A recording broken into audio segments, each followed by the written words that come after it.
টাঙ্গাইল সদরে কাকুলি নামে এক নারীকে ছুরিকাঘাতে হত্যার অভিযোগ উঠেছে স্বামীর বিরুদ্ধে।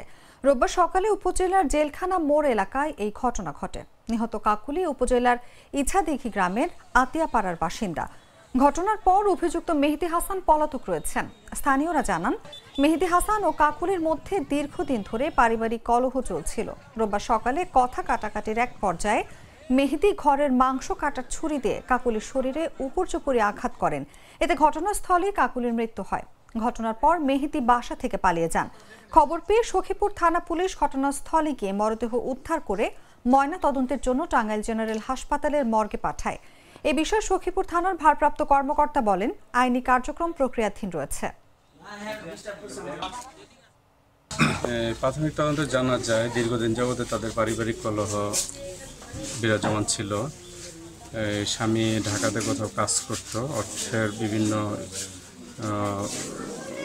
সমস্যার কারণে স্বামী স্ত্রীর মধ্যে বনিবনা হচ্ছিল না, বিভিন্ন ঝামেলা চলছিল।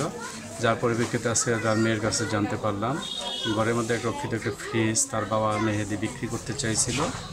বিক্রিতে তার মা এসে বাধা প্রদান করায় যে ফ্রিজ কেন বিক্রি করবে, এই সাধারণ একটা বিষয় নিয়ে তার ছুরি দিয়ে তাকে পিঠে আঘাত করে।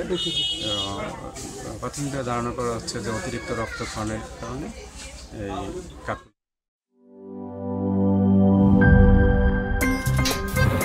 আমার একটা স্মার্ট সিদ্ধান্তে 25% গ্যাসের খরচ কমেছে। ভাবছেন কিভাবে?